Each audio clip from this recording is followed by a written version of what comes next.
65th annual WIAA Spring Baseball State Tournament continues here from Time Warner Cable Field at Fox City Stadium in Grand Chute. It's our second Division I quarterfinal as the Hartford Orioles out of the Wisconsin Little 10 Conference battle the Middleton Cardinals out of the Big 8 Conference. We're moving on to a semifinal against Bayport. And a very pleasant good morning alongside Bill Brophy. My name is Matt Menzel. The Cardinals on the field.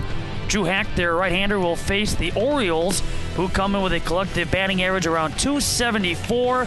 Cale Klink, along with Miles Heidecker and John Spurtle, will be the three due up here in the top of inning number one.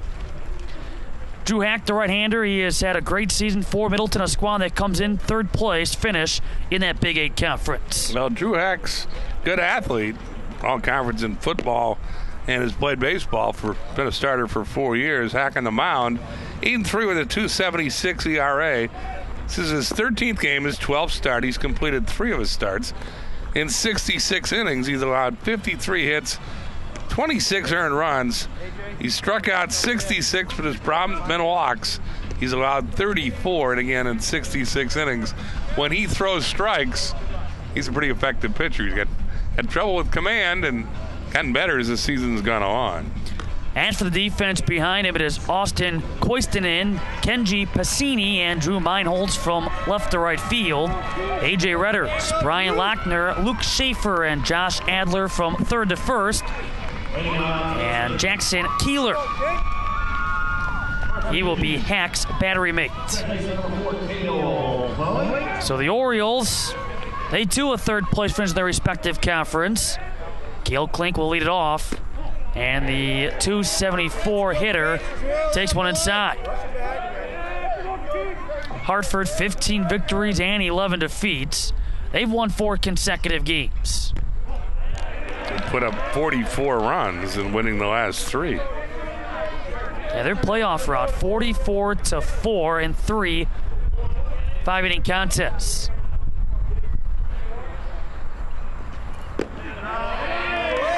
They knocked off Milwaukee Bradley Tech at a regional final 12-2. Milwaukee Ronald Reagan/Lifelong Learning 16-2, and then Milwaukee Riverside 16-0. Takes a big hop in front of the second baseman Luke Schaefer. Well, that was going to be a tough chance anyway. They had a lot of top spin on it, and takes a big hop off Schaefer's glove. That's got to be a hit. It is. So Cale Klink's aboard to start the game. And for the rest of the Orioles batting order under head coach Russ Grundy, we mentioned Klink, Heidecker, and Spurtle, your top 3. You have Kevin Klipstein, cleanup spot with Thomas Konke in right field batting 5th, and Nolan Sweeney, the left fielder, hitting 6th. Corey Mankey in center field bats 7th. Willis Purley, the catcher, batting 8th, and then batting 9th is TJ Geeson. He's at third base. The ball gets away from Keeler.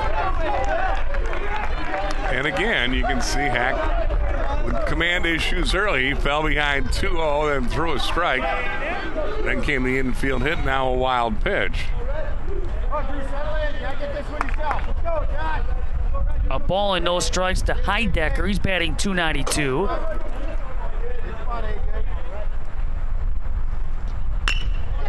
Hit hard, but Josh Adler right there to scoop and step on the first base bag. Klink moving over to third base. We have one down for John Spurtle. Heidecker goes the other way, moves the runner over to third with his inside-out swing. So Klink's the third with 1 out. And here's one of Hartford's top run producers in Spurtle, who you'll hear about on the mound. He's also knocked in the 17 while hitting .478 at the plate. Average tops on this Hartford roster.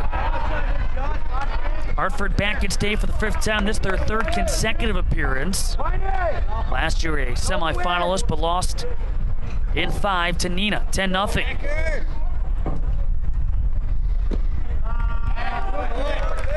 Count even up at 1 ball and 1 strike with Josh Saylor, our home plate umpire. Tom Schmidt, the Middleton coach, plays the infield back in the 1st inning. He'll concede the run.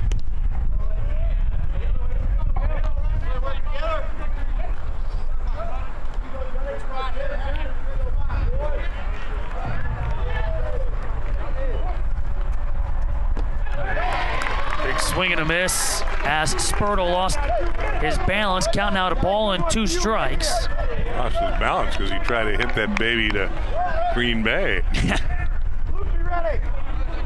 You have the wind blowing toward right.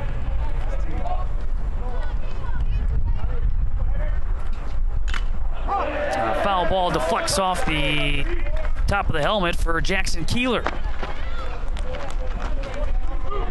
Hartford a 7-5 Wisconsin Little 10 conference mark after they were co-conference champs a year ago at Beaver Dam.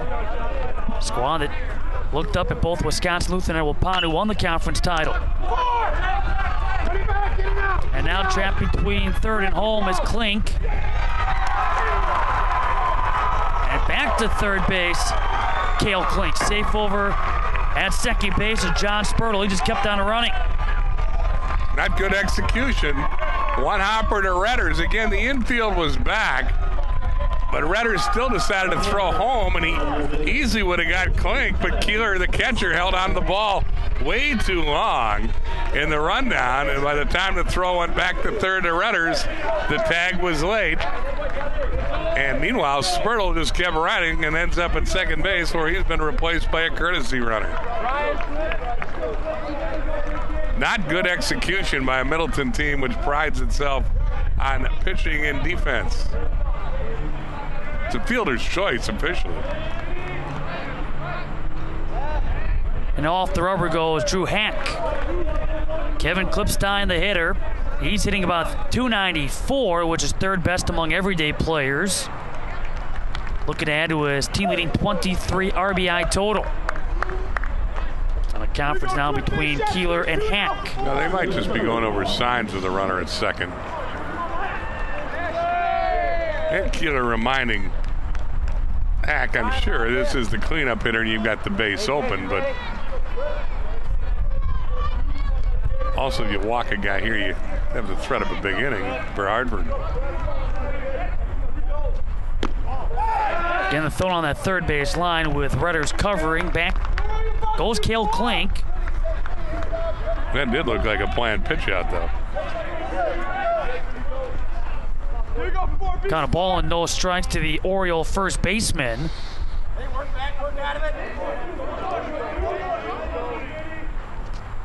A nice stop by Keeler. Each base runner staying put. Very nice play by Keeler as Hack spiked another breaking ball in the dirt, and again he's behind in the count.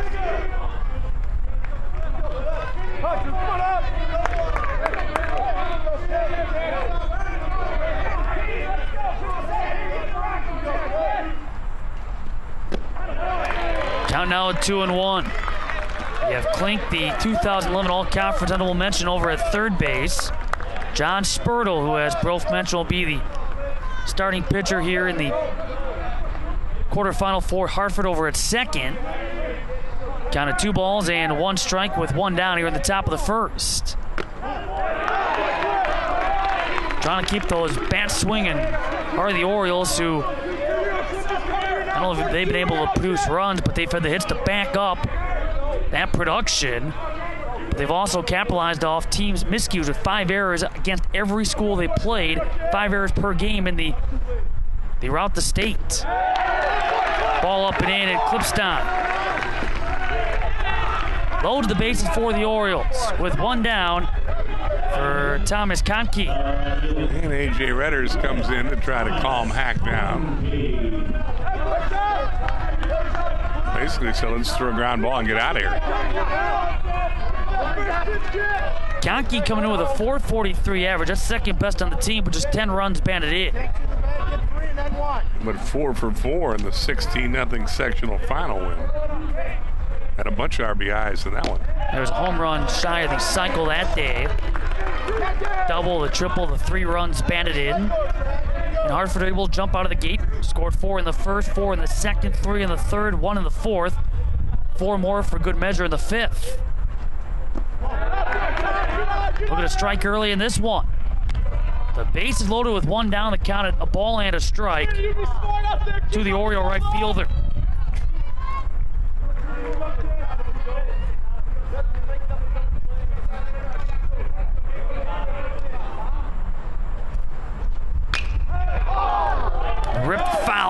left field line. You see some of the pop in the bat of Thomas Conkey. Nolan Sweeney waiting on deck.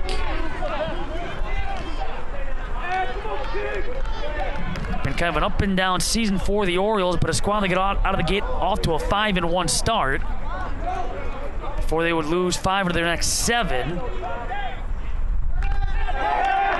On the foul ball. They would then go 3-3 of their next 6, but ultimately coming into the postseason, that with 2 wins in their final 3 before pulling off the 44-4 3 W's here in the postseason. We'll do the 1-2 again. Now, traditionally, when you look at the Orioles and qualifying for state over the last couple of years, they don't necessarily come here with the most attractive record, but they found ways to get it done. Again, last year, getting to the semis for the first time since their qualification back in 2002.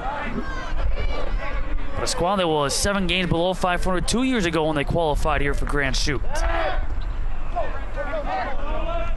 Antler able to find the baseball. Back to first base is Kevin Klipstein.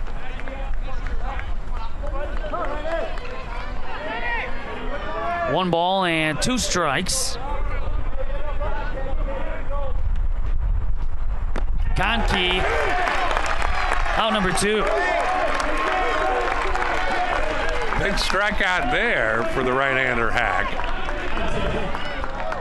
So he had the bat speeded up and then threw the breaking ball by him. The third-year starter now to face Nolan Sweeney, the left fielder. Hitting .235, he is 20 for 85 with 16 RBIs.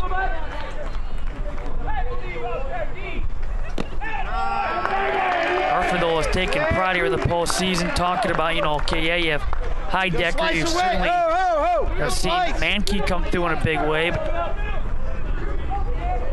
up and down that lineup, 1 through 9, they have been producing in those routes.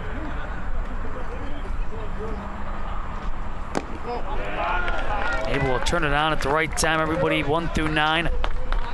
Lineup that again sees Spurtle lead the way at 478. You have Conkey at 443. Klipstein up there, Heidecker. Sweeney just a .235 hitter, though, with 16 RBIs. Hack with a chance to get out of the inning.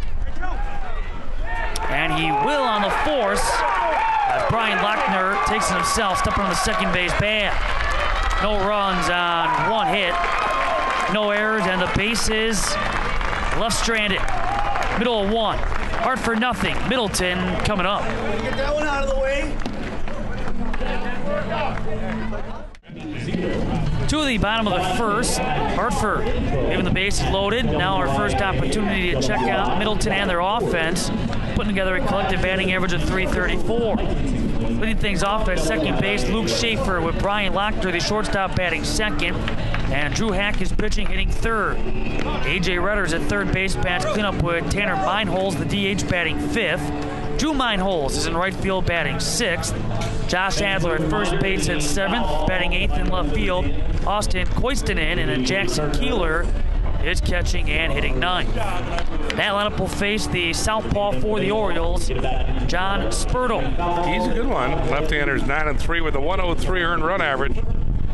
14 games. This is his 12th start. He's thrown 9 complete games, 3 shutouts, and 74 2/3. Spurtle's allowed 41 hits, 11 earned runs, walked 32, and struck out 102. Defense behind him, Nolan Sweeney, Corey Mankey, and Thomas Conkey from left to right field. TJ Geeson, Miles Heidecker, Cale Klink, and Kevin Klipstein from third to first.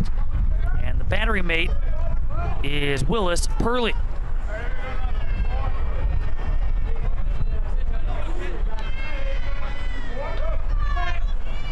Schaefer leading things off for Middleton. They come into this quarterfinal with 20 victories and 7 defeats. Having won 3 straight, 4 out of their last 5. And knocking off Waunakee in the sectional finals 11-1. They played pretty well of late. On a couple of pitches, Schaefer retired from Miles Heidecker over at short. One down for Brian Lochner.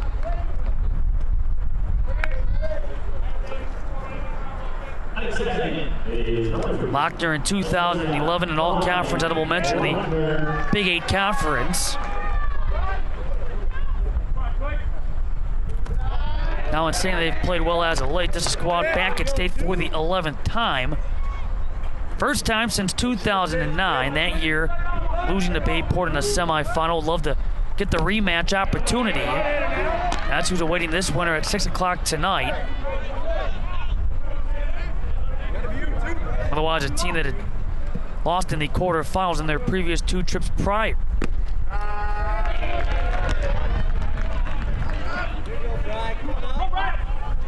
Tom Schmidt does a nice job this program, though, in his 10th year.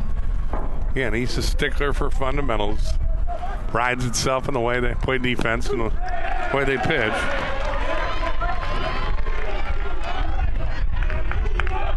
Lochner coming in batting .388. The 2-2. Hammered into the alleyway. Long run, not going to get there. Corey Mankey. Thinking 3 is Lochner. He will get there standing, and now they're sending him home.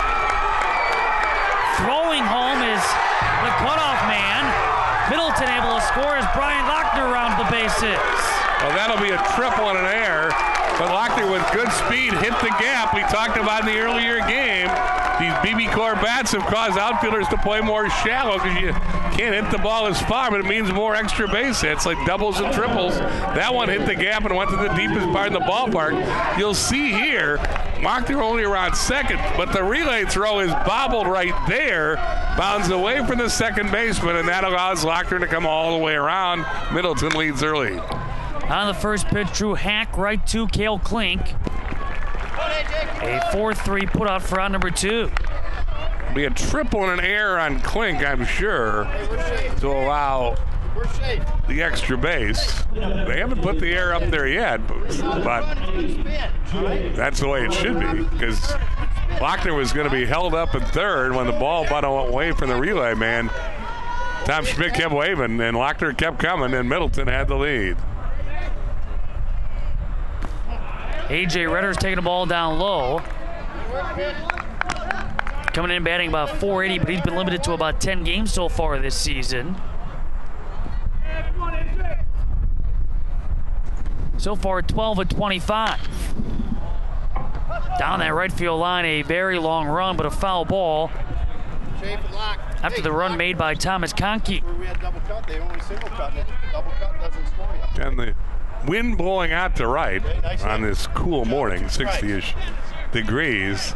2 clouds have made their way into Grand Chute since the early morning game, but it's a lovely day for the athletes. The wind can be a factor blowing out to right. Again, this is a minor league ballpark, so there's a lot of space in the gaps between left and right center. Now, according to the box score from that first game, the wind blowing out of that northwest between about 12 and 20 miles an hour. I like the upside of that 20. I mean, that's flag is blowing straight out, or is straight out.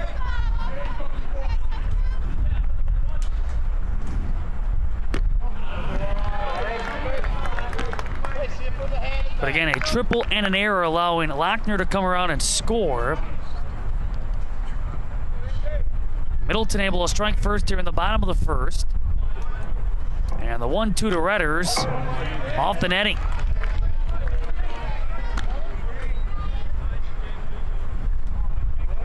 Not a bad way at all to start a game and get this crowd into the game early. That against John Spurtle, no stranger to pitching here at Time Warner Cable Field, Fox City Stadium. Had a complete game win in the quarterfinals last year against Verona, who made their first state tournament appearance. No runs, 3 hits, 4 strikeouts, couple of walks for the lefty. Klink able to bounce back, couple of 4-3 groundouts, but a triple and an error allowing Brian Lochner to round the bases. And Middleton leads 1-0 after 1. 1-0 lead for the Middleton Cardinals over Hartford here in the top of the second D1 state quarterfinal. Bottom three due up for the Orioles. Trying to get back into the semis for a second consecutive year. Team that has progressed from being the one and done category to a couple of semi appearances and trying to get to the championship for the first time in school history. Corey Mankeep had 1 ball to no strikes. He was a home run shy of the cycle in that sectional final against Milwaukee Riverside. I know Milwaukee Riverside was surprised that they lost as badly as they did. Thought they'd be able to bounce back after they lost their season opener also to the Orioles, who have toughened up their non-conference schedule this year. Hartford beat Riverside in that season opener 12-0. But otherwise, from a non-conference standpoint, scheduling Sun Prairie once again this year. Another state qualifier.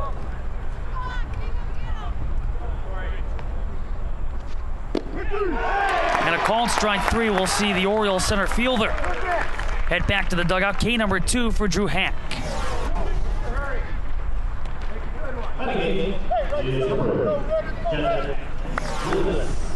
Hartford also adding Kenosha Bradford this year. University of School of Milwaukee, who was right there, number 2 in the final Division II state rankings before they lost in the postseason. The top seeded Racine St. Catharines.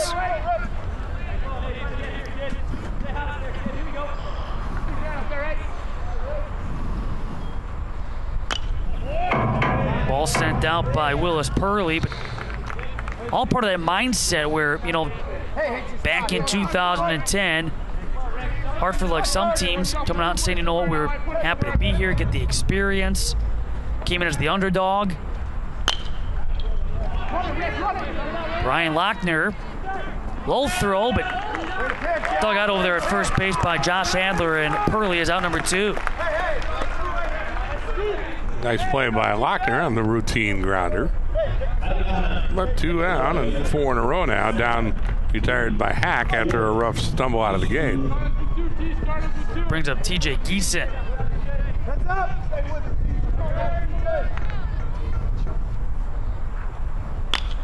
On the very first pitch, incoming and making the chest high catch is Kenji Passini. Orioles go 1-2-3. Middle of 2, it's 1-0 Middleton. Bottom of the second inning here from Grand Chute, Wisconsin. Second of 6 games on this opening day. Game 2 of 16 over the 3 days for the 65th annual WIAA Spring Baseball State Tournament. Middleton ahead of Hartford 1-0 with Tanner Meinholz, the DH, leading things off against John Spurtle.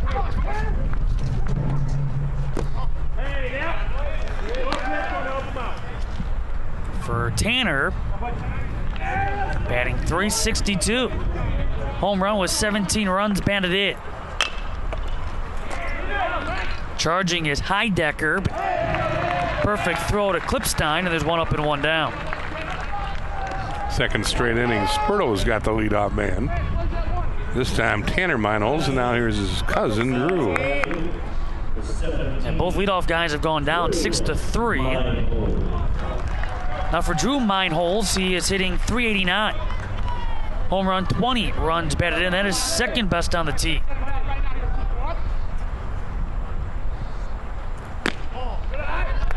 Middleton is a better team with A.J. Redders in the lineup. He lengthens the lineup. Redders only played in 10 games this year. He's hampered with a broken hand, suffered early in the year.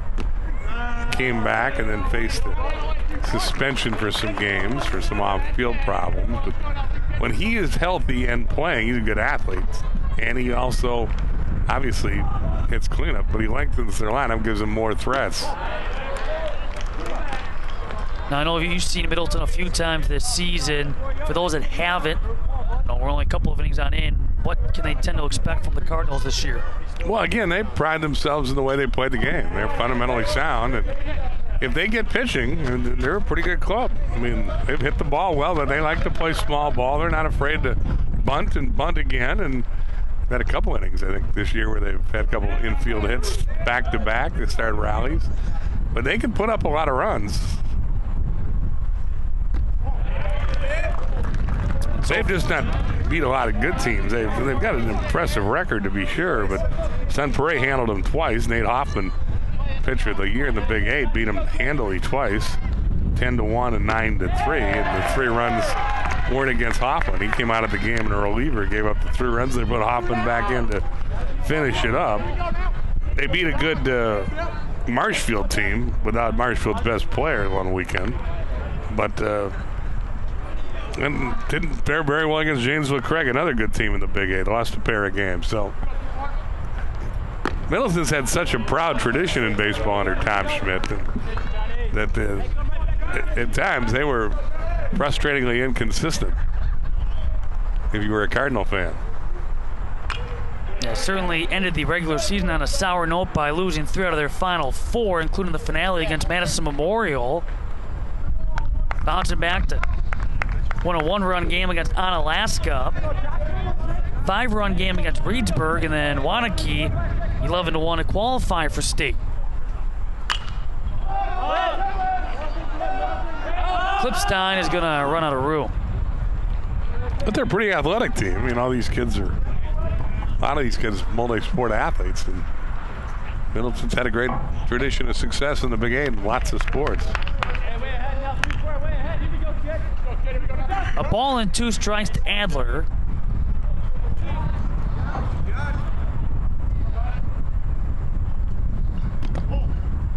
And the count even up at 2-2. Lost a good player last year. Luke Mateer went patrolling center field. He was an all-state kid playing at UW Milwaukee currently. Mike Adler a couple years back was a good pitcher. Went to Indiana State last of the year. Now he's down in Madison area college. Brother plays on the club. In fact, he's on deck.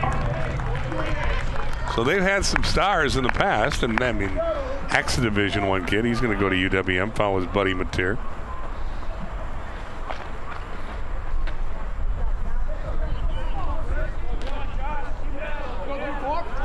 Two and 2 to Adler. He takes strike 3. Couple of Ks in a row for John Spurtle, and a 1-2-3 second. Both pitchers coming off 1-2-3 frames.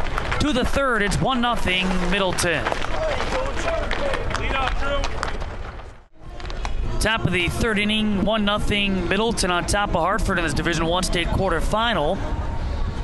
Matt Menzel and Bill Brophy, our Fox Sports Wisconsin crew behind the scenes, as Cale Klink will lead things off. Top of the order against Drew Hack, who will join Scott Doffick's Milwaukee Panthers next spring. At a program that said a couple of their pitchers drafted this past week in the Major League Baseball first-year players draft. First time that's happened in program history. 2 balls and no strikes.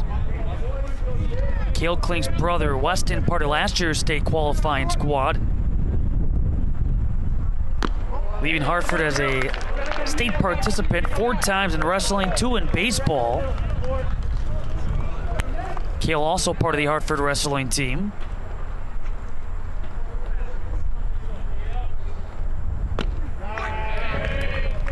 At 3 balls and a strike, he's 1 for 1 in the ball game. A single, a wild pitch, left to third base.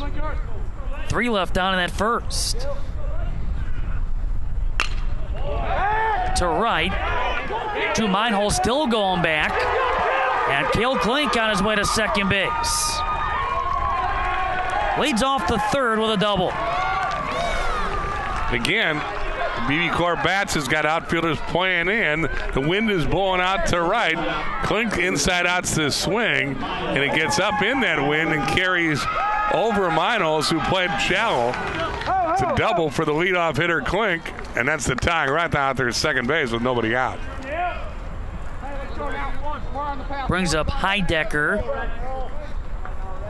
He had 6 RBIs in the 2 sectional tournament wins. Had a home run with 4 RBIs against Milwaukee. Ronald Reagan, lifelong learning.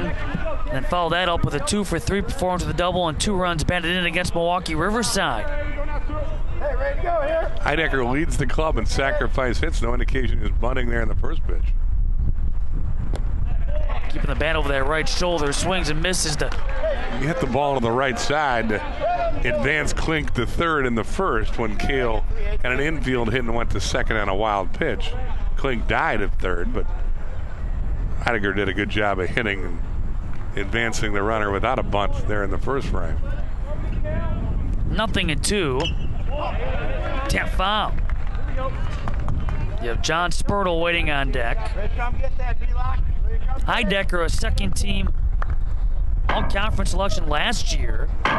You have Spurtle, Heidecker, and Klink. All three were honored by the Wisconsin Little 10 Conference in 2011. This program also graduating 3 all-conference selections.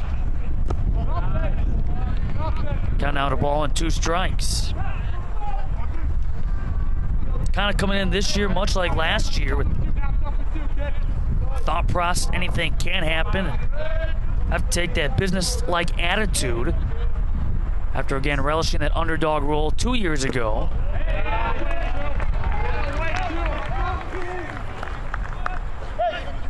Number of seniors on last year's team that have played a role in the success of this year's team, bringing that leadership last year with the younger guys and making them believe, according to head coach Russ Grundy, that they too could be here on their own. They too could and can lead this team to the state tournament. And that's what this group has done.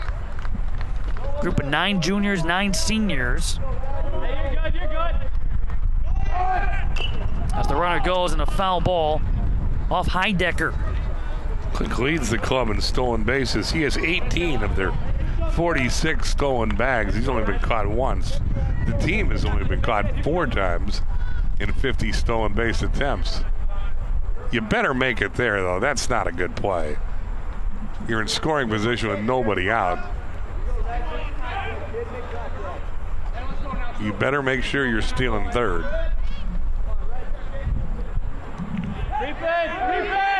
And back to second base goes Klink. Stepping out of the batter's box for a minute, Heidecker.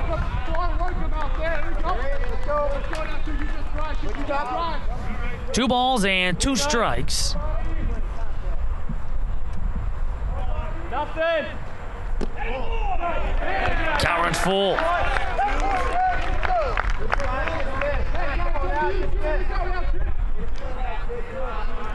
May have gotten the side of Hack's head with that stolen base attempts, however.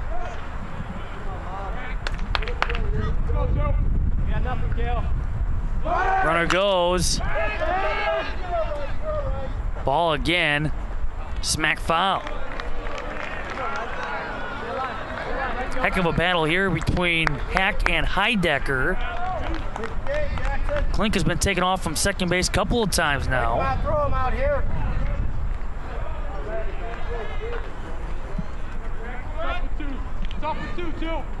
Down a run, the Orioles, couple of hits. Both off the bat of Cale Klink. Spin move, and Klink is back. Throw went to Lochner.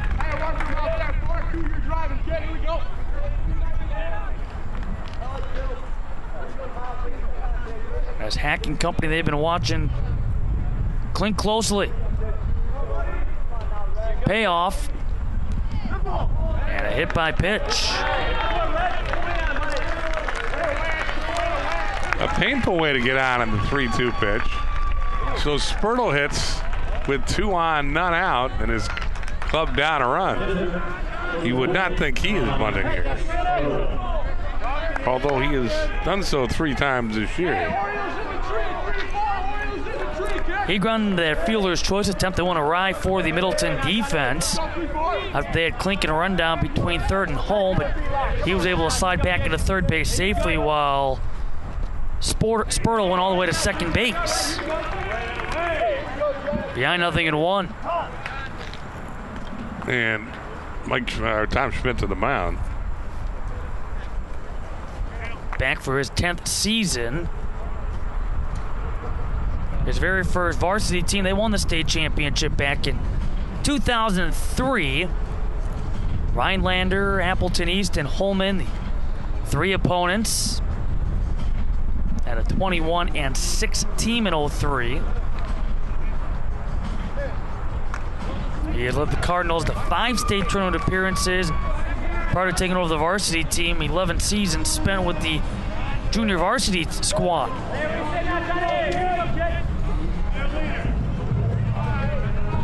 Good baseball guy in a good baseball town. Everything from home talent to the youth programs, big in Middleton. Hey, you're good, Kale. On the bunt that bounces foul. Spertle has 17 RBIs. Does have a tendency to strike out. He's done that 15 times in 67 at-bats. So Coach Grundy puts the bunt on. I wouldn't think he'll have it on here now that Hack's ahead 0-2 in the count.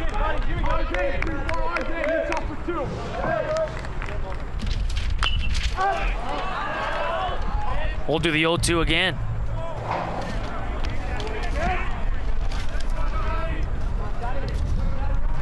So Hack busy here in the top of the third after coming off a quick 1-2-3 second.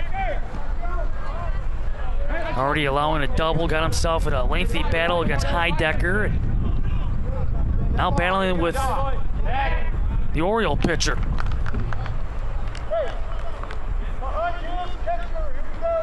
No balls and 2 strikes. Nobody out.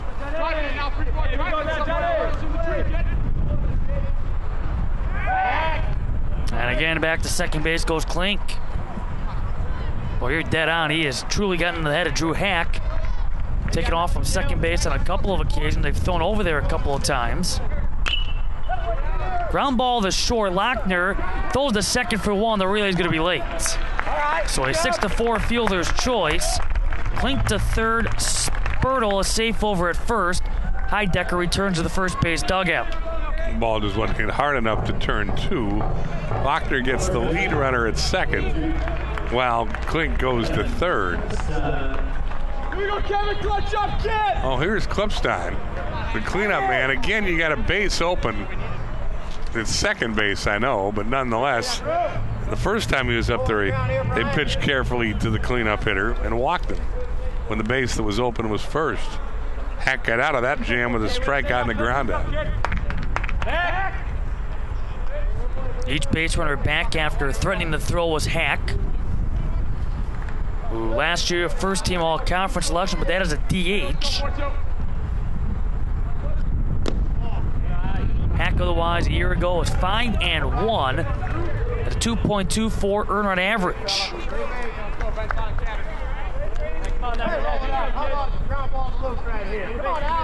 Got 1 out on the scoreboard. He had 1 ball to no strikes to the Orioles' first baseman, and Klipstein fouls it off. Trying to add to his team-leading 23 RBI total.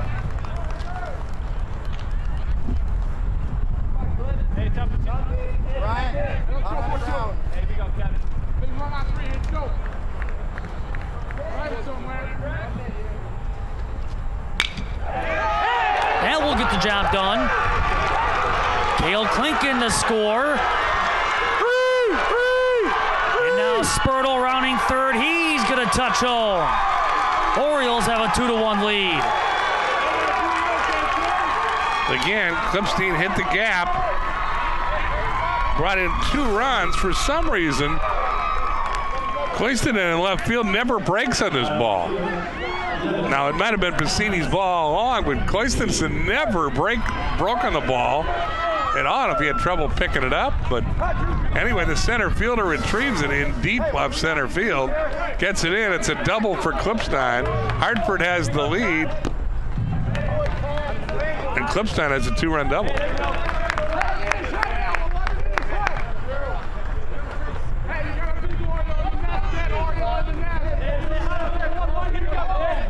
Thomas Conkey had 1 ball to no strikes. He would strike out for the second out of the first. High bouncer right to the second baseman, Luke Schaefer. To third goes Klipstein, the first baseman. 2 down for Nolan Sweeney.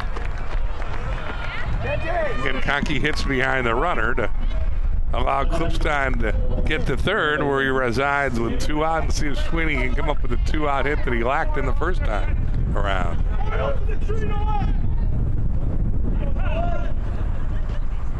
3 hits now for Hartford, 2 of which have come here in the third.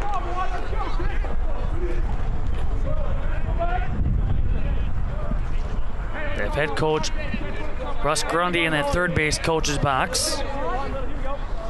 After talking for a second with Clipstein, a ball taken low and away by Nolan Sweeney, and the count 2-0.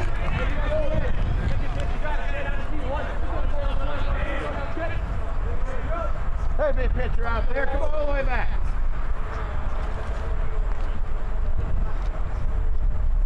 That's whacked up the middle.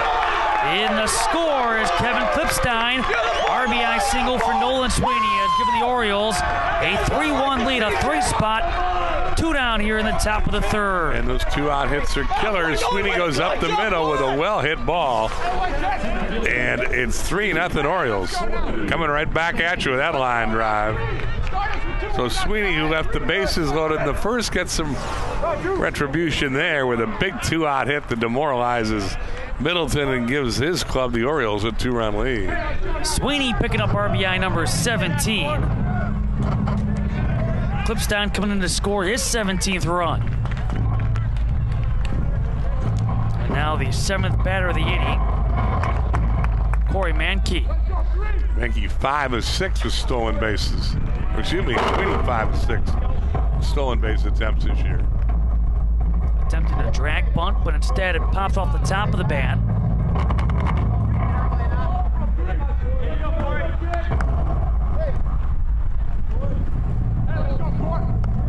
No balls and a strike as Mankey digs back in after getting the sign from his head coach down that third base line. And again, the throw to first. Sweeney is back. He's only attempted a couple of steals this season as Sweeney.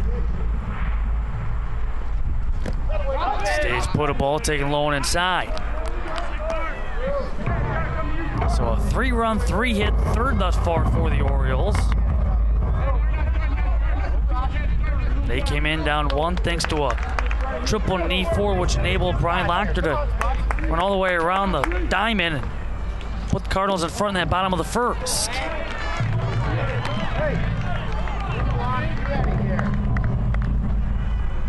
We'll have to clap about early on now for Russ Grundy. He took over the varsity coaching position back in 1996. Hit the short, and again it's going to be Lochner who steps on the second base bag for the uninstead force out.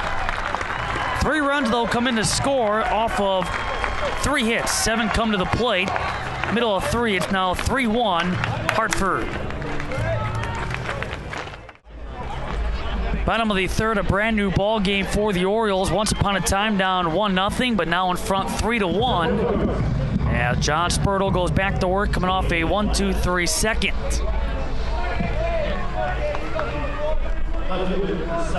Austin Kostanen, the left fielder, will lead things off. Kostanen will take a ball down low. Check that. Taken for strike 1.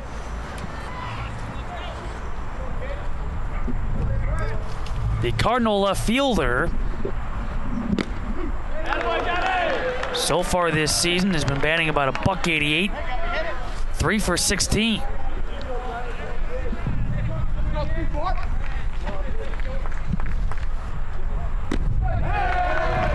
And he strikes out on 3 straight pitches. That's 3 consecutive strikeouts for the left-hander.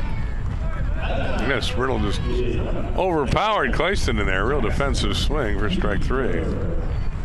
Brings up Jackson Keeler. Spurtle tossed a 3-hitter in the regular season finale. Trying to build some momentum going into the postseason. He did so against Kenosha Tremper, a team that traditionally is a second-place finisher in the Southeast Conference behind Kenosha Bradford. Only allowed 1 unearned run, a couple of walks, 11 strikeouts in that game.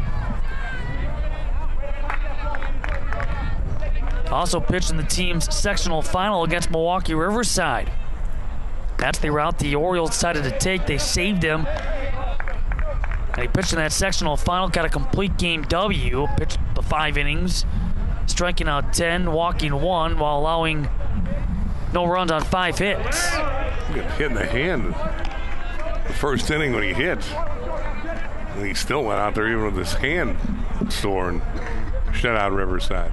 He's dealing right now with a 2-run lead against the bottom of the Middleton order. Looks a lot more confident. Count is full of 3 balls and 2 strikes.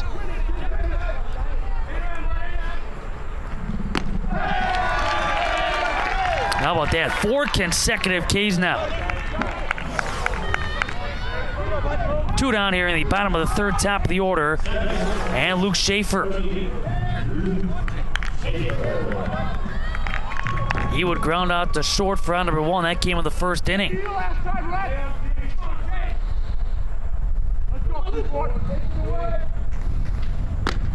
Chasing some high heat. Again, Schaefer's never going to hit that pitch up in his eyes. Southpaw dealing here in the bottom of the 3rd. 0-2.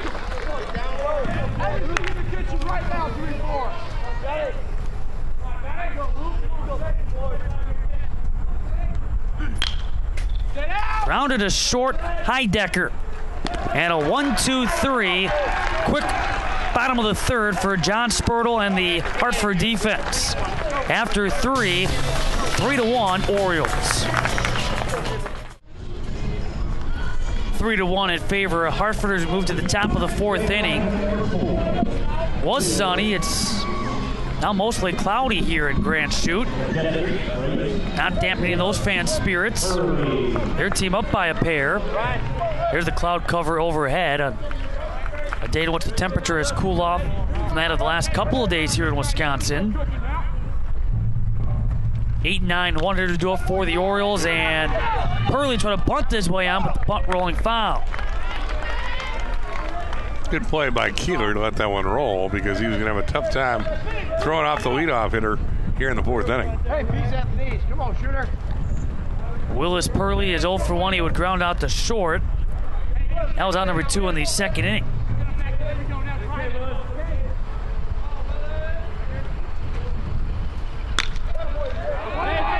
Lochner on the juggle, able to recover though. Ball popped out of his glove, but on the recovery, Lochner throws out Purley for a 2nd consecutive at-bat. It's 4 chances for Lochner, who showed he's got a pretty good arm there after he makes the bobble and gets the leadoff man. Brian Lochner last year in all conference, edible mention for his infield play. As Redders retires Geeson. 2 up and 2 down, that left side of the infield tested. Top of the order and Cale Klink. Hack has handled the bottom 3rd of the order effortlessly. It's this guy and his friends at the top of the order that have done the damage for the Orioles.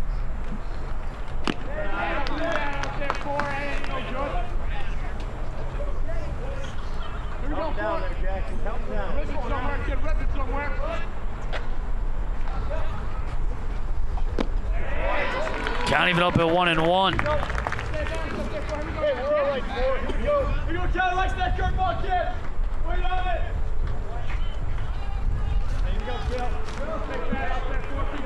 Batting gloves adjusted by the Orioles second baseman.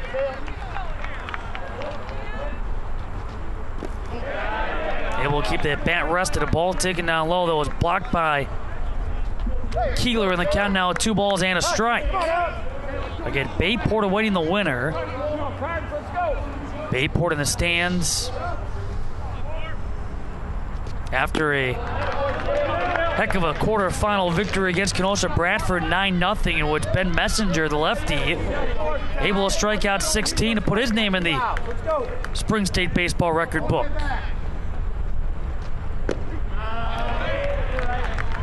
Messenger with a 3-hit shutout, that's 16 strikeouts ties him for 4th best among Division I hurlers all time. And he drove in 4 runs in the 9-0 victory. Ball 4 taken by Cale Klink, so he has reached base in all 3 plate appearances. And it brings up Miles Heidecker.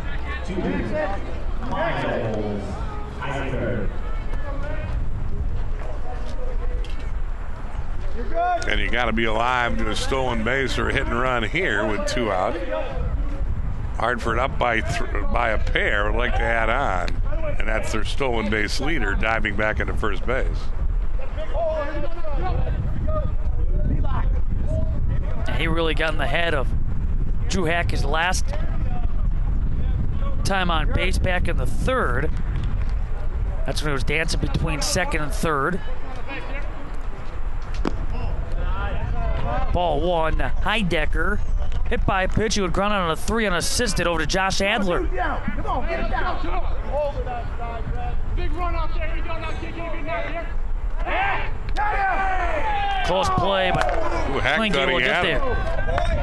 Hack was 2 steps to the dugout, but Steve Service at first, or Steve Sebays, I guess. Service is such a familiar name. I took the R out.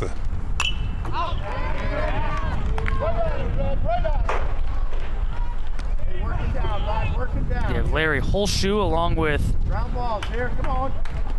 Dave Steiger around the bases as well. Goes to a 3rd base and 2nd base respectively, and the ball now thrown in right field. There's the gamble, thrown over to first numerous times.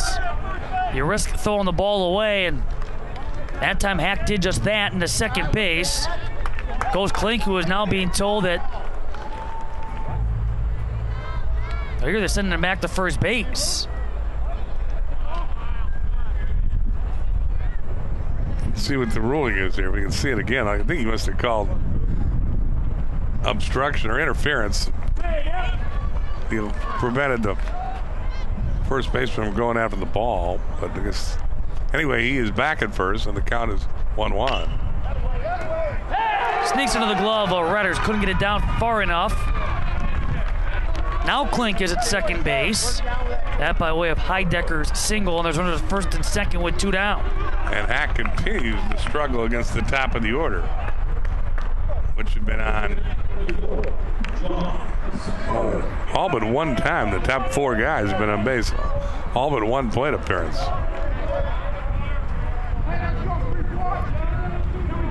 Spurtle, a couple of fielder's choices. One of those a fielder's choice attempt, the other a 6-4. First out in the 3rd.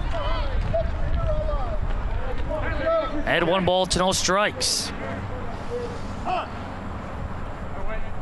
Coming up after this at approximately 1 o'clock, Stevens Point against Oconomowoc. Oconomowoc, another team out of that Wisconsin Little 10 Conference. They finished a game back at 3rd place Hartford. They have 17 victories, 12 defeats. A team that went 6-6 in league play.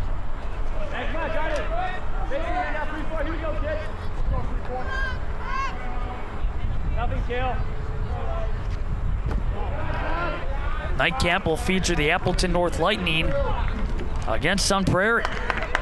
Sun Prairie at 28 victories to 1 defeat. There we go, John. Find a hold up. Had to expect Sun Prairie right there. #1 team in the final D1 state rankings. Lone loss coming against Oconomowoc 5-4 in the 9th of April. Everybody back with Klink back to 2nd. Heidecker over at first base. Spurtle had 2 balls to no strikes.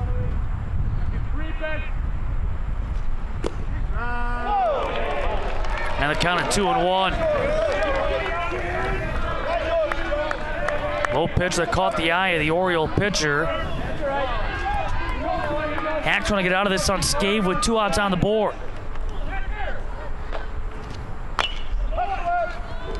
Redders charging, able to scoop, throw, and Adler able to field for out number 3. No runs on 1 hit. No errors, a pair left on. Middle of 4, it's 3-1 Hartford.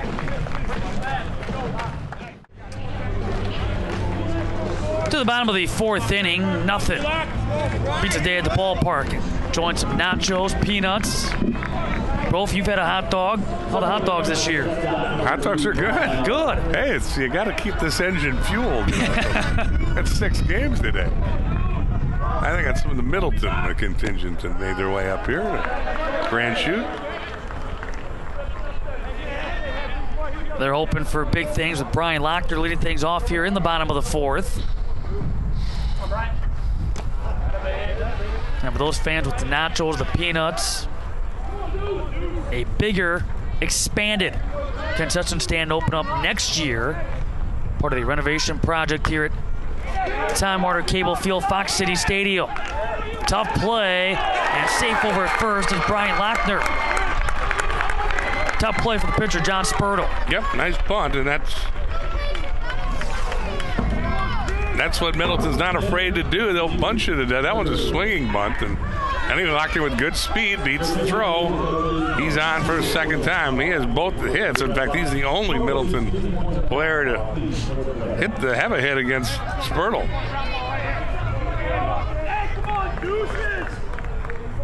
Brings up Drew Hack. Totally during his first plate appearance, he's got a .419 average. Tops among those that have played just about every game. Last year batted about .423 with a team best 33 runs batted in. Third base, catcher, pitcher, DH at times for Middleton. A 3-sport athlete, a football player, 3-year starter at tight end. Played a couple of years in basketball, freshman and junior varsity teams.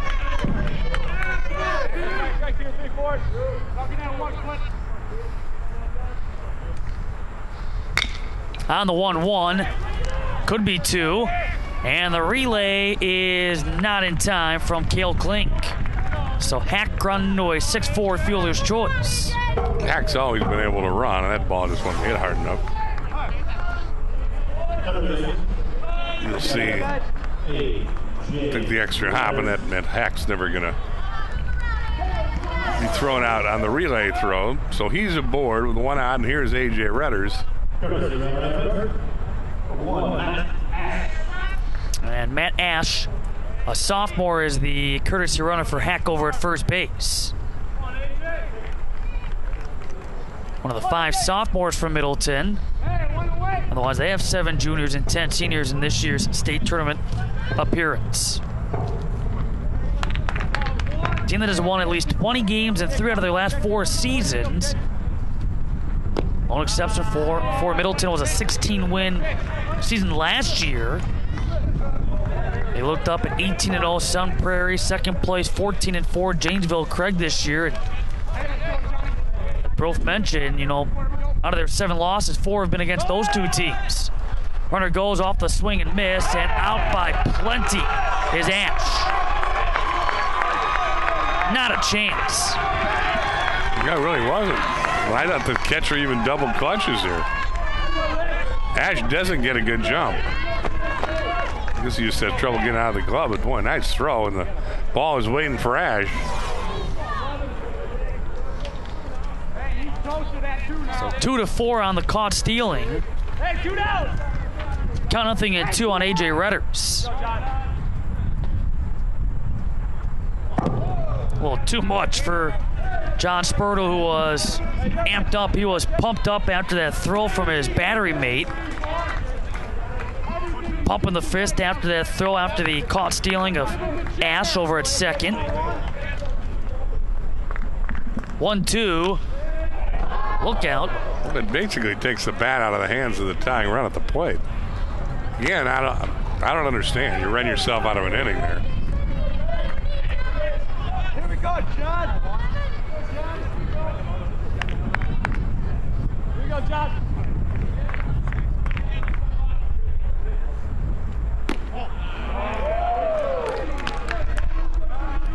One of the motivations for this Middleton team all year has been the way last season ended. Unbelievably, they lost in the sectionals on a triple play. Stockbury turned a triple play to end their season. Talk about suddenly. In one of the rarities you'll ever see in a baseball game, a game-ending triple play. Call strike 3 and A.J. Redders, the third out here in the fourth. To the fifth we go. Hartford in front, 3-1.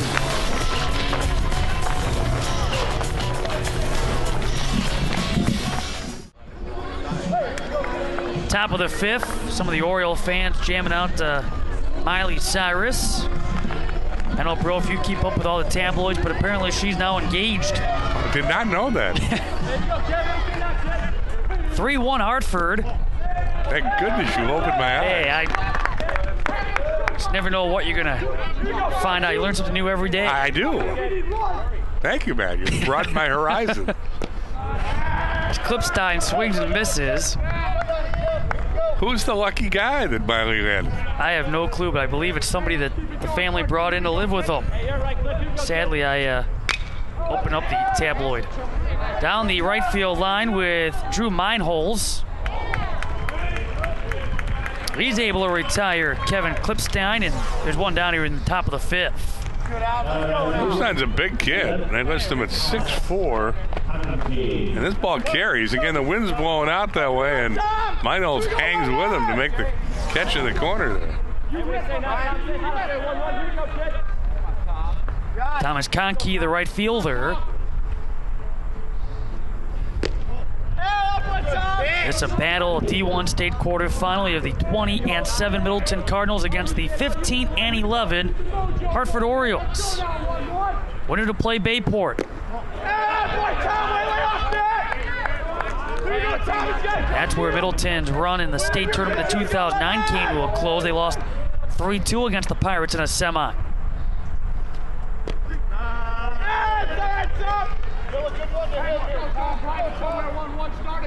Hack looking for a quick fifth. Had a rough third.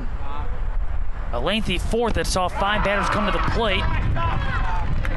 These Orioles are battling up there. Nothing has been quick as far as the strikeouts or putouts. A number of guys foul off pitch after pitch before finally either being retired or reaching. Counted 2-2 on Conkey with Nolan Sweeney on deck. Hey, Hack has only had one clean inning at the second.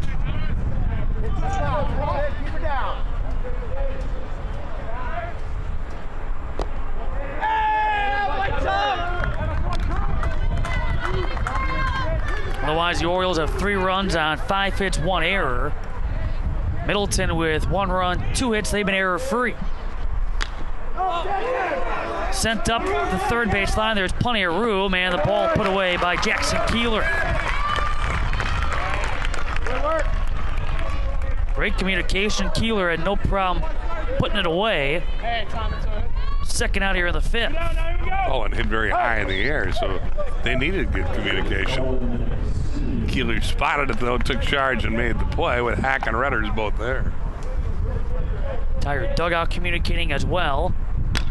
On the first pitch, Sweeney right to Austin Kostinen, and that's a 1-2-3. Top of the fifth, much needed 1-2-3 for Hack and the Cardinals. Hartford continues to lead 3-1 in this D1 state quarterfinal on Fox Sports Wisconsin.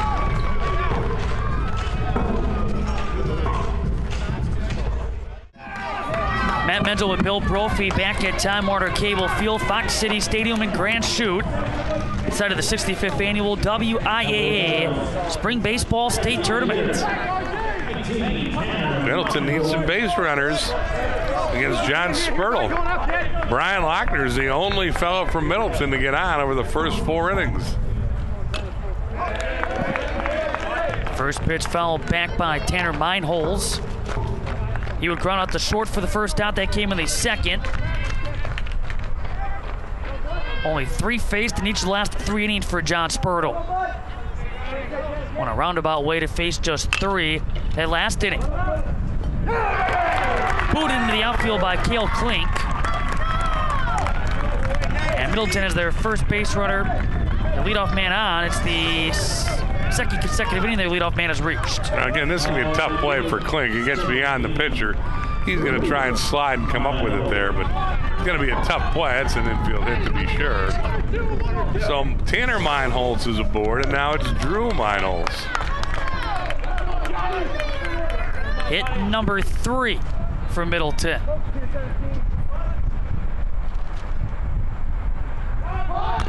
Look at a bunt, and he hit it. Was he out of the batter's box? He was in the box. Very demonstrative. Josh Saylor made sure we all knew that. That's a good piece of umpiring.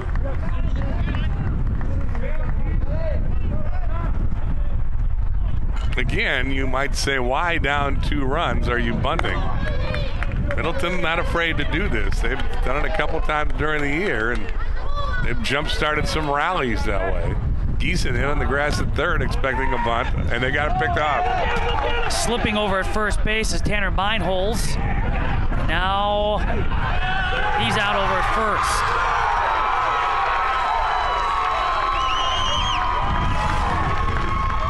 first. Two, 3, 4 goes the play. As you say, Meinholz slips, will try to get a secondary lead, and he's a dead duck after Purley throws down there. Again, it goes 2, 3, Klink 4-3. Boy. Second inning in a row, Middleton gets the leadoff man on and runs itself out of an inning. A ball and a strikeout on the right fielder. As you said, a 2-3-4-3 cost dealing for Tanner Meinholz, who made the move to second. Try to scurry back to first. Could not recover. Count even up at 2 balls and 2 strikes. And talk about running out of a potential situation. You mentioned that too. Back in the 4th, he had Ashua's caught stealing. Never had a chance on the throw that came to Cale Klink at second base.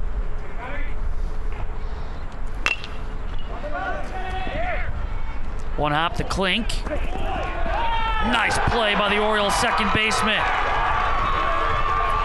Really was. He barehands this ball because he didn't feel like he had time to get the glove on and pull it out of the glove, so he barehands the ball and makes the throw right here with more than a little mustard on it.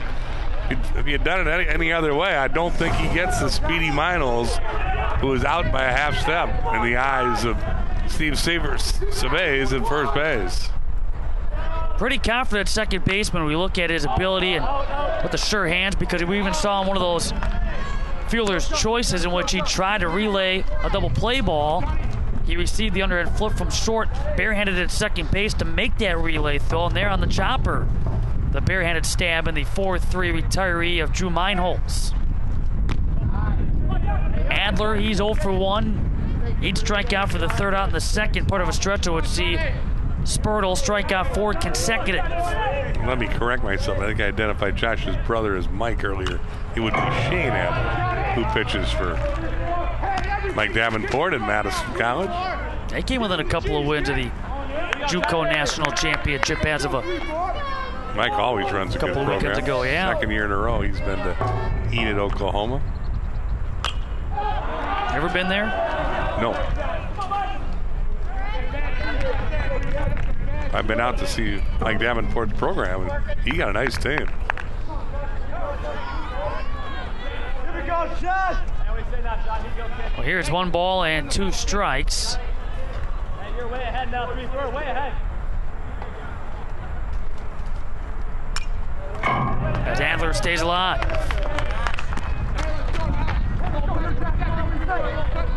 They play on here in the bottom of the 5th inning. Middleton able to score the game's first run that came in the first. Really nothing since, only 1 hit, now 2 since that first.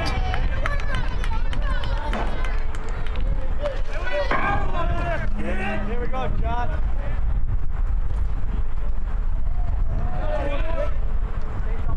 Hey, let's go, 3-4. Come on, Johnny. Here's the 1-2. Out number 3 as Adler strikes out for both of his at-bats thus far. Strikeout number 6 for John Spurtle. He moves this game to the 6th with his team in front, 3-1. Top of the 6th inning, the Hartford Orioles ahead of the Middleton Cardinals in 3-1, trying to advance to the semis for a second consecutive year after being one and done. Are Orioles more ferocious than Cardinals? I wouldn't think so. I don't know if you have a birding background or not. I don't. I know you're big on Miley Cyrus. One issue of a tablet, I opened it up, going back to haunt me. No, I learned a lot. No balls and a strike to Corey Mankey.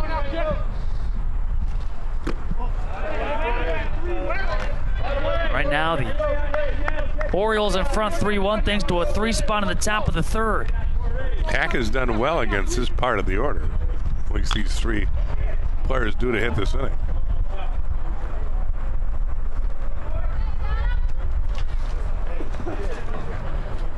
Surprised to see, speaking of Hack, and he brought up a couple of innings ago how the team lost last year on a triple play. A team that thought perhaps they had the talent to get back here to Grand Chute. Went on to lose to Sauk Prairie, but surprised to see in the paper, Drew Hack actually listed that as one of the most memorable moments in his sports career. I would think. I've never seen a game-ending triple play.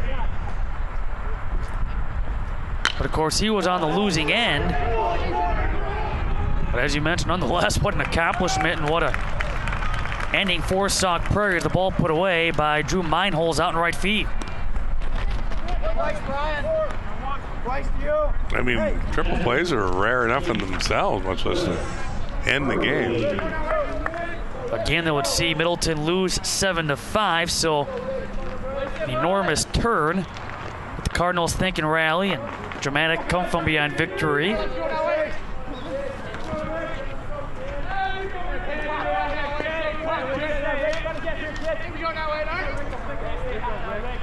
Willis Purley. And Redder's able to retire the Orioles catcher. 6 in a row retired by Hack.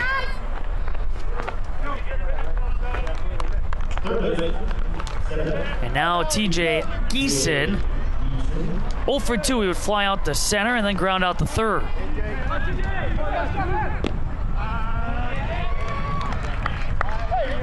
Looking into that bottom of the 6th, Middleton in their comeback mode while the 8, 9, and 1 hitters due up.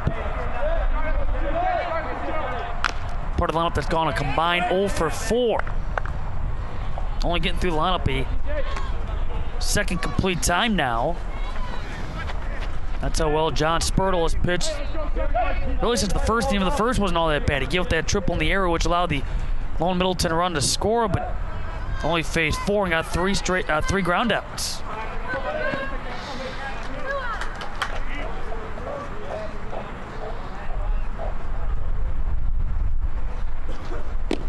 Geeson striking out on 3 pitches. 7 straight retired by Hack for the 1-2-3 frame. Middle of 6. Middleton trying to rally down 3-1.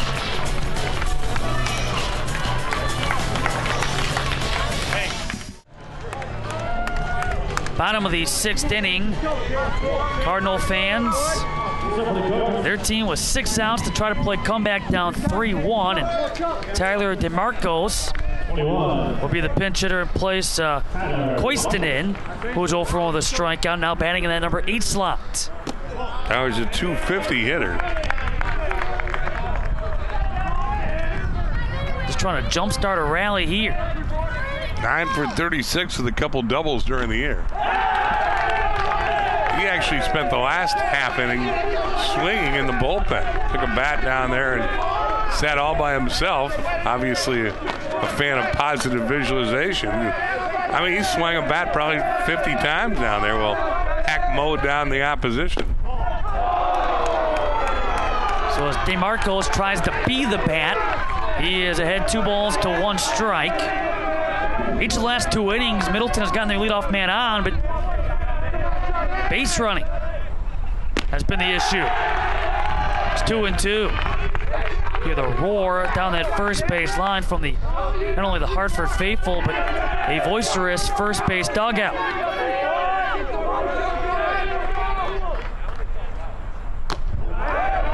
Count runs full. Obviously, DeMarcos needs to get out anyway at all. From Middleton's standpoint, a whoop and a blast, even though in this big ballpark, a blast is going to be a rarity. Great start to the bottom of the 6th inning. That's what DeMarcos thought about in the bullpen. Go right up the middle on this guy. That has been a secret of success for Middleton the last 3 innings, as they go right up the middle on Spurtle for another single to center. It's 3 straight leadoff singles for the Middleton Cardinals. They haven't been able to do anything with them yet, but here's Jackson Keeler.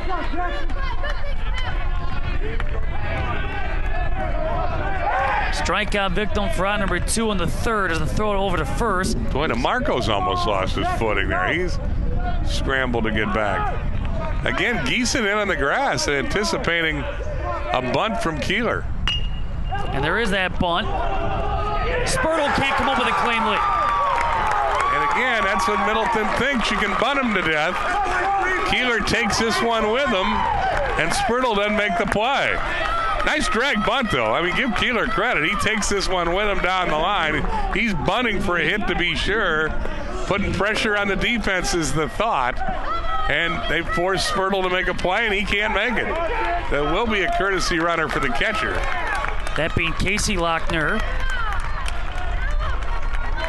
So Middleton gets the tying run on. It's at first base. DeMarcos at second, and they turn the lineup over. Here's the play. Again, he takes it with him, forcing the pitcher to make the play, and it's an E1. And we'll see if Schaefer is bunting here. The Orioles think so. Lowers the bat. It's a comebacker. Only play is the first. A successful sacrifice for Luke Schaefer, and the tying runs are in scoring position. 1 down. Again, that isn't a rarity for Middleton at all. They like to ping you to death, and they execute well. So that's the tying run at second base. An important run to be sure at third, but Lochner hits. And again, the infield's in the corners. That I guess, more measure of Lochner's power, although he had a triple earlier. Yeah, he's 2 for 2 in this ball game. Had that swinging bunt single in the 4th as well. DeMarcos over at third, and Casey Lochner at second base. Runners move in. Somebody missed a sign. And third base is occupied. But DeMarcos runs past the catcher. My goodness. Purley almost messed up the rundown with a mental error. Clearly somebody missed the sign for Middleton. The squeeze is on. Lochner misses the sign, you would think, or DeMarcos misread the sign. Anyway, then the Purley doesn't tag the runner DeMarcos. He's heading for home. Luckily, the pitcher Spurtle is there to tag him out. Tom Schmidt now coming in, I think, begging that the catcher interfered with DeMarcos running back home. Hey, 2 away, let's go on with it. But that is what it is begging. And then the courtesy runner ran up to DeMarcos' back, so he had to go home. And again, somehow Purley makes a mental mistake, lets DeMarcos go wide with him. Heads up play by Spurtle to get there, otherwise that run would have scored. Anyway, down to 1 runner on, and Lochner now down in the count. 3 consecutive innings now. Base running miscues for Middleton.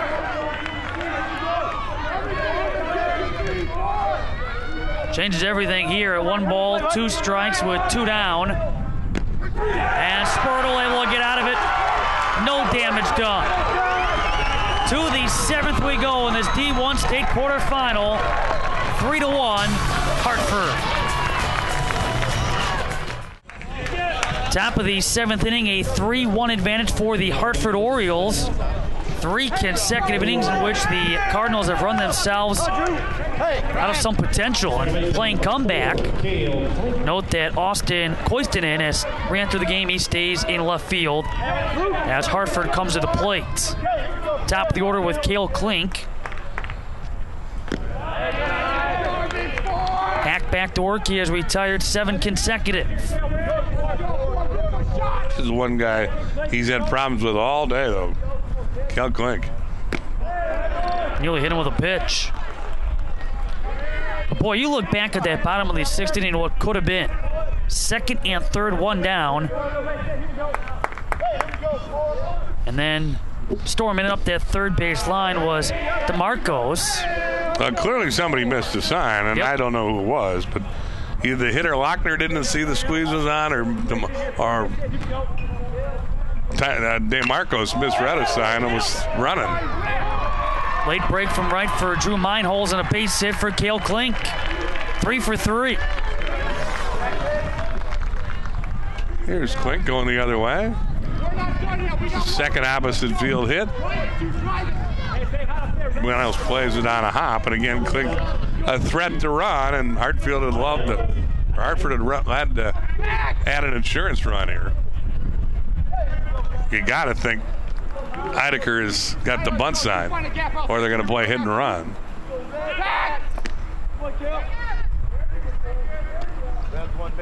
Hack, Redders, and Tanner Meinholz will be the 3 duel for Middleton in the bottom of the 7th. Trying to get there first without any further damage. Long run for Passini. Klink to third. Miles Heidecker picking up a double. And again, the top guys in that order have worn Hack out. Klink is 3 for 3, and Heidecker is 2 for 3. And this guy, or the on-deck hitter, Spurtle, has 2 RBIs. Infield comes in. Middleton can ill afford to give up another run.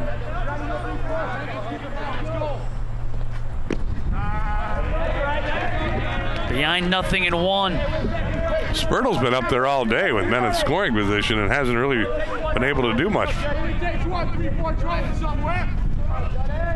His last plate appearance, we'll see him ground out the third. He's done that twice in the first. That should have been a ground ball. Another error there by Middleton allowed Klink to avoid a hot box and survive. That one didn't come back to cost the Cardinals, but their base running gaffes have. Yeah, officially Middleton without an error in this game, but whether it be a defensive miscue or some base running miscues, some mental mistakes, team still trailing 3-1. Ball and 2 strikes now to the Oriole pitcher. Klipstein waiting on deck, as Broth mentioned, at the 2 RBI double back in the third.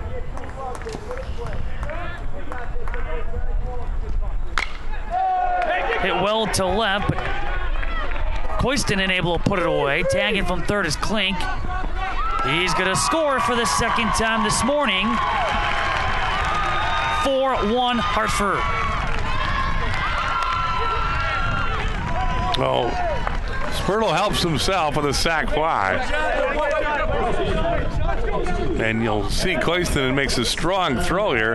It actually hits the runner as they try to get the man going to third, and that's just a bad break. So the infield remains in as Heidecker is at third with 1 in and 1 out. They were going to make the play, though, to get Heidecker going to third, and the ball hit him and carry him away. So that was just bad luck if you're a Middleton fan.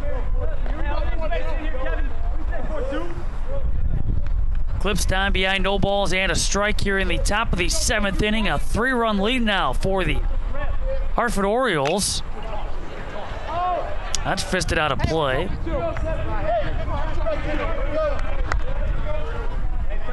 Again, stay tuned at approximately 1 o'clock.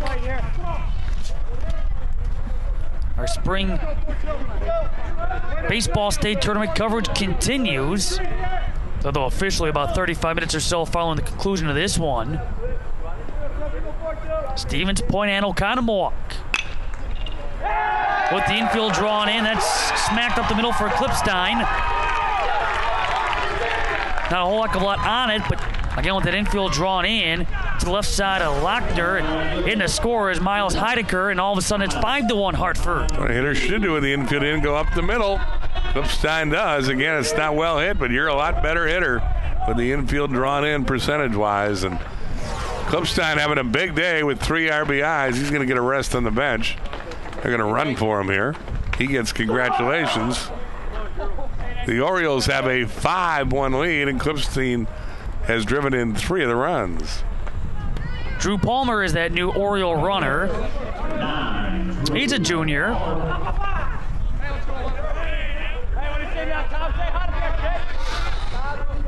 Looking more and more like it's going to be Bayport and Hartford at 6 o'clock in our first semifinal tonight.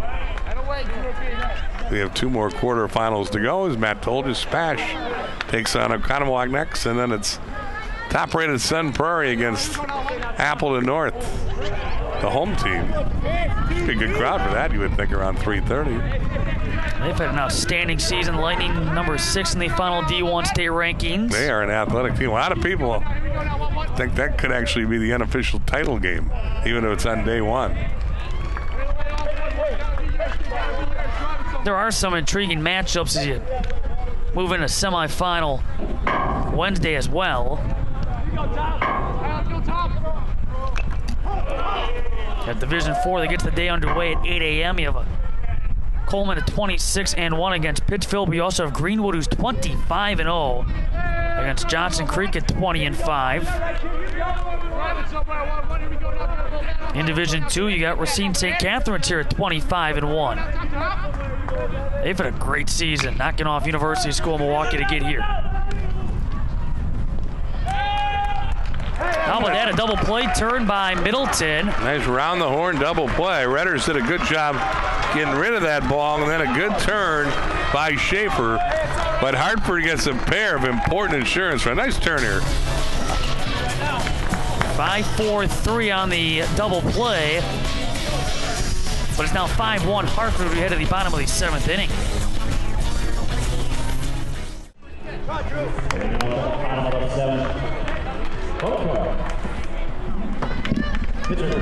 Bottom of the 7th inning, last chance time for Middleton as they look to extend their 2012 season. Drew Hack will lead things off. He has grounded out to second base, and he grounded into a fielder's choice. Got those 2 big runs in the top of this inning really changed psychologically how you got to approach the end. So he said last inning all you need is a bloop and a blast. Now you need a lot of base runners. And you're just playing to get the tying run to the plate. If you're Middleton. Obviously, if you're Hartford Union, you're looking for outs as quick as you can get them. Hit hard on the ground with a diving stab. TJ Geeson able to retire Drew Hack. Nice play by Geeson. That's a reaction play. That's why they call it the hot corner. That's a real nice play by Geeson, because this ball's hit pretty hard. Geeson dives, gets to his feet, and makes a strong throw to get the leadoff man in the 7th.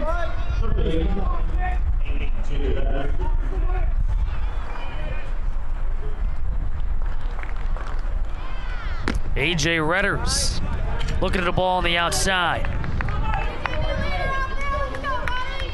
And both Hack and Redders would like to play on next year. Hack at UW-Milwaukee, Redders at St. Mary's in Minnesota. So this isn't necessarily the ends of their high school or their ends of their baseball careers, but it is potentially the end of their high school career. On the 0-1. A gap shot left center off the bat of A.J. Redders. He's on his way to second base, standing with a double. That's the second extra base hit of the game for Middleton. Middleton will not go quietly. Redders hits this one well. Finds the gap in left center, and Redders will get a courtesy runner here. Hartford playing a little deeper in the outfield. No doubles defense, if you will.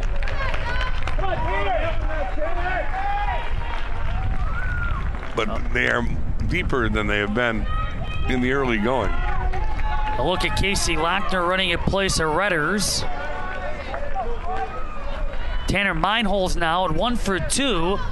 Single, then lost his footing, was caught stealing 2-3, 4-3 for the first out in the 5th inning. That was a stretch of 3 consecutive innings in which the Cardinals were able to get their leadoff man aboard. All 3 instances, though, the leadoff man eventually retired by way of caught stealing. Come on, Butchie.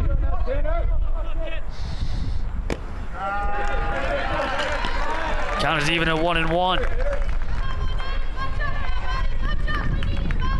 Come on, Butch. Spurtle has done a good job at throwing strikes. He hadn't walked anybody, fanned 6 and allowed the 5 hits. Base hit to left field. Casey Lochner being sent around. Sweeney's throw on the mark. Out at the plate is Casey Lochner.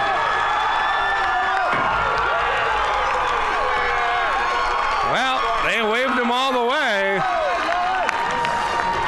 And for the 4th inning in a row, Middleton has a runner cut down on the base paths.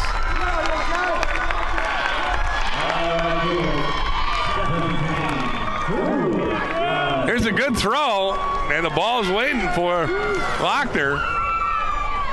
You just can't make 4 outs in the base pass in the state tournament and win a game. And Middleton has done that in each of the last 4 innings when they trailed Hartford Union. With 2 down, it brings up Drew Meinholz. Even another base running gaff, and then Meinholz is still on first base, even though the throw went through. And rightly so went through it. It gets Lochner at home. Give credit to Sweeney for a strong throw. Dead on.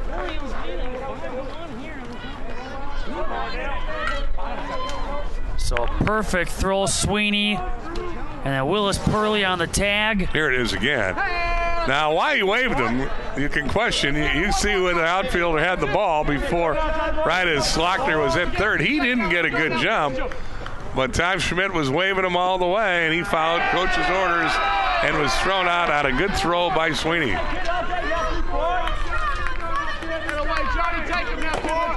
Good job by our crew there to give you a shot of the perspective of where the ball was when the runner was rounding third.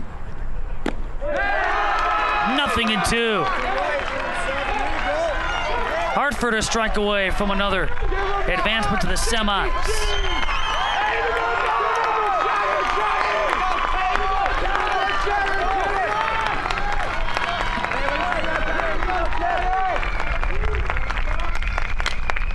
Popped up. Purley makes the catch. Orioles to the semifinals. Well, made it exciting there. The ball popped out of his glove the first time, but Purley hangs on, and so does Hartford. Here's the last play, a pop-up by Meinholz. Again, the wind's blowing toward the dugout. He stays with it. The ball's always going to spin back to the plate for a catcher anyway. He stays with it, pops up, and there ends the game. Hartford Union, I don't know if I want to call it an upset. They had a lot more losses and fewer wins, but they're still playing, and Middleton's not. Hartford makes 2 errors on the scoreboard. Middleton makes 4 base running gaps in the last 4 innings, and that's the difference in the game. Kevin Klipstein, though, with 3 RBIs for Hartford, a big 2-run double in a 3-run third inning, which gave Hartford the lead, broke a 1-1 tie. He added an RBI single in a 2-run fifth, which gave Hartford 2 much-needed runs. And Cale Klink, the spark plug at the top of the order, was on base all 4 times for the Orioles. He went 3 for 3, scored 2 runs, also had a walk. Hartford's a nice team. John Spurtle scattered 6 hits. And again, he didn't walk anybody. I think that's the key. He didn't walk anybody, and he will go play the field now as Hartford plays Bayport at 6 in our first Division I semifinal. Again, the final line score, 5 runs, 8 hits, couple of errors, 6 left on for Hartford, who improves to 16-11. Back to the semis for a second straight season. Middleton's campaign comes to a close at 20-8 with 1 run on 6 hits, no errors, and 2 left on. Again, John Spurtle victorious. Complete game allowing 1 run, 6 hits, 7 strikeouts, no walks. And Drew Hack the loss. A complete game allowing 5 runs on 8 hits, 3 strikeouts, couple of walks, and a hit by pitch. Again, it's going to be Hartford against Bayport, 6 o'clock approximate start time to that semifinal. Stay tuned. Quarterfinal number 3 is coming up at approximately 1 o'clock. Stevens Point against Oconomowoc. For Bill Brophy, our entire crew behind the scenes, Matt Menzel saying so long for now from Time Warner Cable Field at Fox City Stadium here in Grand Chute. Again, it's Hartford over Middleton, 5-1. You've been watching continuing coverage of the 65th annual WIAA Spring Baseball State Tournament on Fox Sports Wisconsin.